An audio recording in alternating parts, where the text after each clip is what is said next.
because I live outside in the nowhere. Welcome to my new series, Rune Weaving with Großmutter Teich. Stay for tea and stories, and I hope you're all doing well. I will check the chat a little later because I can't do that on my phone right now when I'm talking. And my Leppy is not getting the connection outside. And right now, I would really love to sit outside as long as we can, since we're not getting flooded the past 2 days. Yeah, I hope you're all doing great. And again, for the ones that don't know what Großmutter means, it means grandmother, which I am for the past 11 years, and more than proud of it. But it also stands in connection with yeah, with your crown, with the crown. I don't have a crown. I mean, with the crown age, right? And hi, everyone. And sorry if I don't say hi to everyone because, like I said, it just pops up occasionally in my chat. So, coming to the tea. Today, I hope you brought a cup of tea. I brought my cup of tea.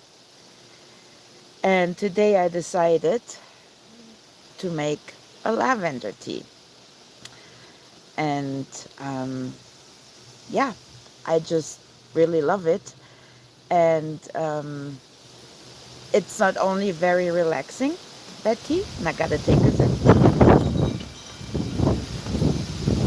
before I get blown away here, but we'll manage, it's just the wind.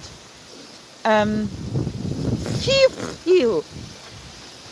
But I hope you do see me okay, because last time I noticed when I was watching it was all pixely, so I apologize for that. Yeah, so the lavender. Let me see if I can. I should get. I should have good reception, I think, right?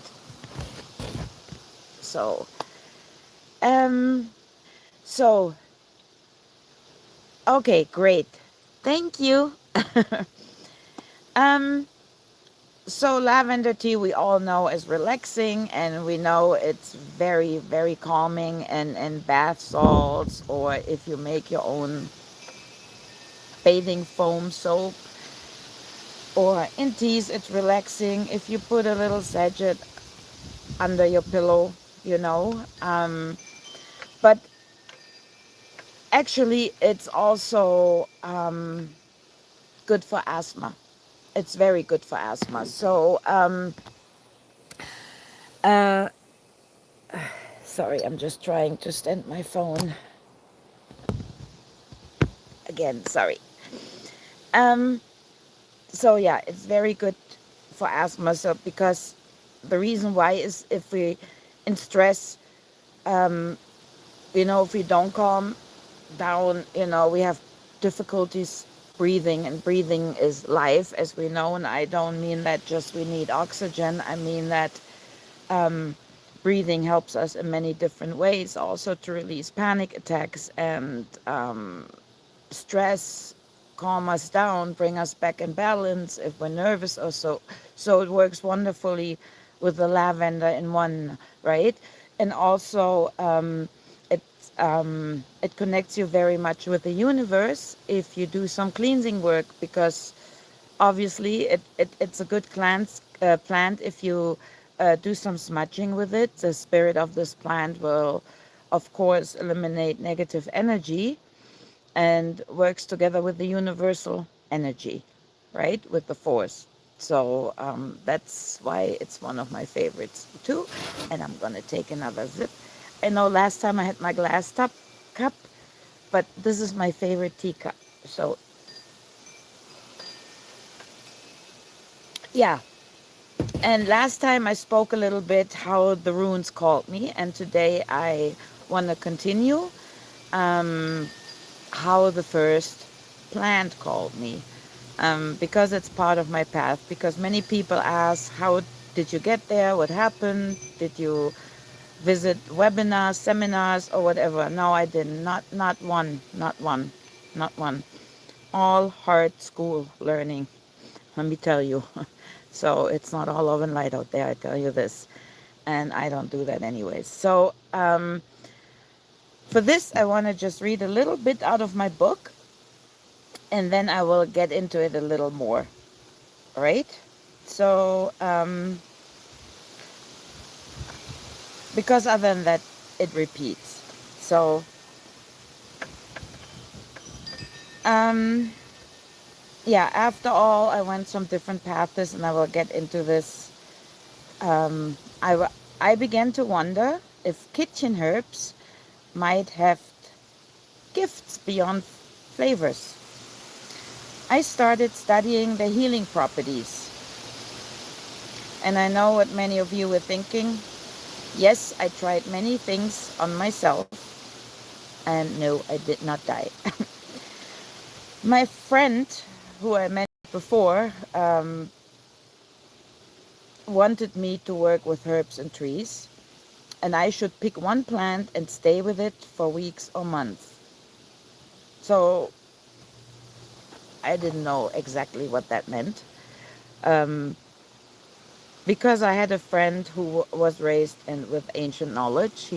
I don't know if he's still doing this, but however, and he gave me little breadcrumbs, but I had to figure it out myself. So because I said, oh, cool, herbs, I read about them. They can do so much more, even my time in a kitchen cabinet, right? And he said, well, if you want to study them, pick one plant and then sit with it. Smell it, listen. And I'm like, okay, smell and listen, huh? I'm like, all righty. What kind of plant do I have to intake before that? So just kidding, just kidding. We don't do that. So anyhow, I continued learning a little bit, but I wasn't still satisfied with it. Yes, it tells you on a medical path what the plant is doing for you, but that still didn't feel like all of it. So I took a walk, as always, with my daughter. We used to take many walks when she was little. And yeah, so we usually took the same path, but not that day. I took almost the same path, just a little cut. And again, it was like I have to go to Cornwall. I have to go to Cornwall, right? I have to go to Scotland. I have to do this. So I'm like, okay, we go this way. And there it was, this little plant. So it's we call it garlic plant, and it almost looks like a stinging nettle, but it has a white little flower, and when you smell it, it really smells like garlic. And I'm like, this is a cute flower. So I went there and touched it, smelled it, and I'm like, oh, it smells like garlic. Okay, what that's supposed to say, right? That was me thinking. Okay, but I said, okay. He said, you have to listen. All right. So I continued my walk, and then the next day, when my daughter was in kindergarten, or with a friend, I don't know, it's too many years ago, but she wasn't with me that day. So I went back to the plant, and I sat down on the floor and staring at the garlic plant. People walked by, probably felt terribly sorry for me sitting there, and I just didn't get what he meant, listen. So, and then I decided, okay, I do the same again. I turn off my brain. I have to feel, not listen, but feel, right? Um, and so I did. And I finally realized in this moment that plants have spirits too, and so does everything else. And yeah, I was just sitting there and respecting the plant and listening more or less, not to the plant, but to myself, right? That was where it was going to. And then also to the spirit of the plant, what she was doing for you. Um, then I picked a few and I made a beautiful salad out of it. Yeah, the white flowers are very pretty. And it smells but it's good. It's really good. It's good with I like to make, when I get when I get good stuff outside, I like to make stinging nettle salad and dandelion leaves and wild garlic flower, like the garlic mustard flower. I haven't seen it here in Canada. No, that was back in Germany. I have to add that. So yeah, this is how I came to my first plant. And then with this said, I realized that the plants don't only heal the medical aspect, but also the mental aspect. So, and this is how I learned for myself that I combine, if I, let's say, I'm just giving out examples because I'm not a doctor. Um, let's say you have a cold, right? So, yeah. Um, Good. We all know elderberry is the killer. It's good. I mean, the bacteria killer, and helps with the immune system, or echinacea. So, but if you get constantly sick, it might be a little more. It might not only be that your immune system is down, but then, like for me, the plants, the spirits communicate of those plants with me. Okay, his immune or her immune system is down because she's stressed. So beautiful. Let's have a lavender tea with elderberry combined, right? And I'm just mentioning that even though I'm not a doctor. Yeah. So, so I combine the spirits. Let me put it this way. And that's just a little example. It goes, of course, a little more beyond, right? Yeah. And so, yeah, I discovered a new gift, right? Or a new understanding. Let me put it this way. We all have gifts. I strongly believe this, and I strongly know that. It's just ours to discover, and it's ours to do whatever we do best, right? So, with this said, cheers. Oslanchowa. Let me read, talking about gift, about Gibo, out of my book. So, okay. And you all know Gibo, right? This is Gibo. All right. Many celebrate 7 as a sacred number. It's mentioned hundreds of times in the Bible. You know the tales, the 7 little goats, the 7 dwarfs, behind the 7 mountains, the 7 ravens, and so on. There's also a human reason. 7 feels significant. The skull has 7 openings. 2 ears for the hearings, 2 nostrils, 2 eyes, and 1 mouth, the taste. Our senses are gateways to the world. Gibu is the first rune. You can turn any way you like it, and it remains the same. An emblem of balance and reciprocity. A reminder to listen and to practice restraint. Gibu, or the gift, governs gifts, hospitality, connection, reunion, love, partnership, marriages, harmony, balance, exchange, and generosity. It points to relationships of all kinds and to the exchange of knowledge, as well as material givings. Confused situations can be turned around. Conflicts may be brought back into goodwill and harmony. This can apply to public cooperations and private bonds. Historically, Gibu appears carved into beams of old, half-timbered houses as a symbol of hospitality. You will also see Gibu, the X mark, on feudal context, and in some churches, signs that once bound resistance to lords by oath. I grant the land, and you care for it. I protect you. Sound familiar? Such usage can slide into misuse, binding rather than blessing. As protection, an amulet with Gebu may help guard against greed, numbness, or unjust claims. Gebu's power connects us with the higher beings and can be used to reunite estranged spouses, friends, or siblings, especially where complementary polarities, masculine and family, meet,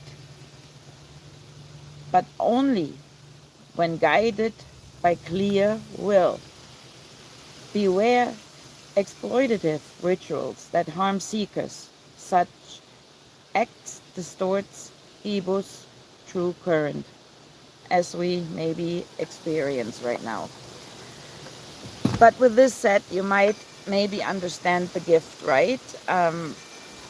You need the calm, you need the balance, you need to be open for this to understand.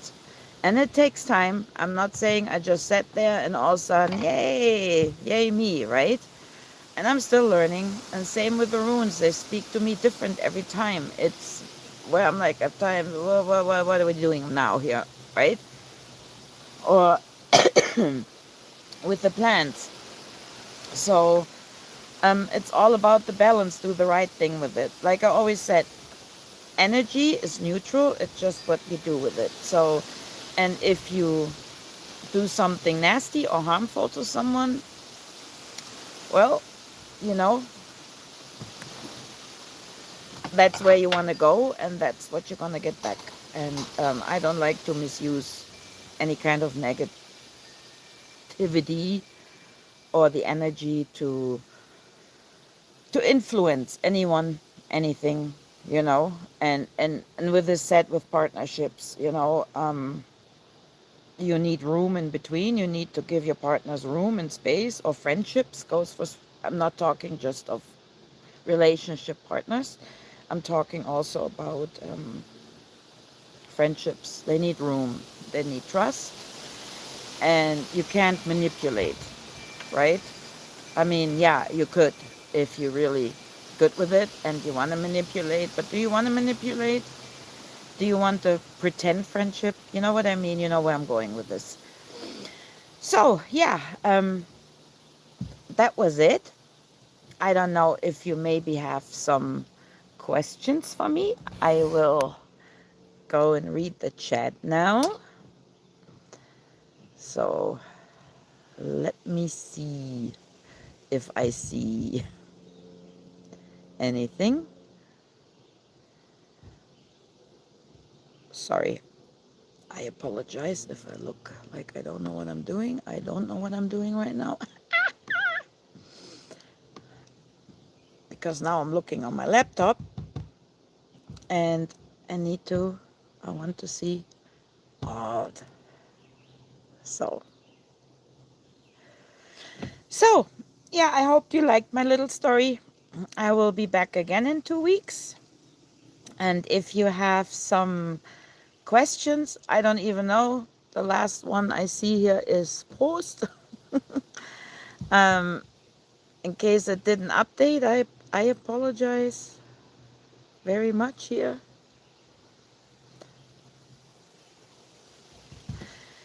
All right. Okay. Well, you know, you can always hit me up and send me an email or whatever. And yeah, I'll be back in 2 weeks, and then I will tell you the next story of how I became a rune weaver and, you know, how my path went along. So, and in the meantime, if you want a little more, you know, and want to support me, I would be very grateful. It's available on Amazon everywhere, and it's not much.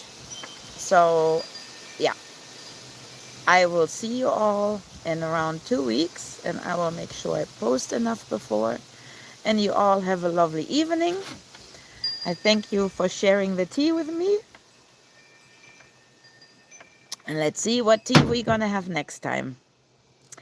All right, my lovelies. You all have a good night. Bye-bye.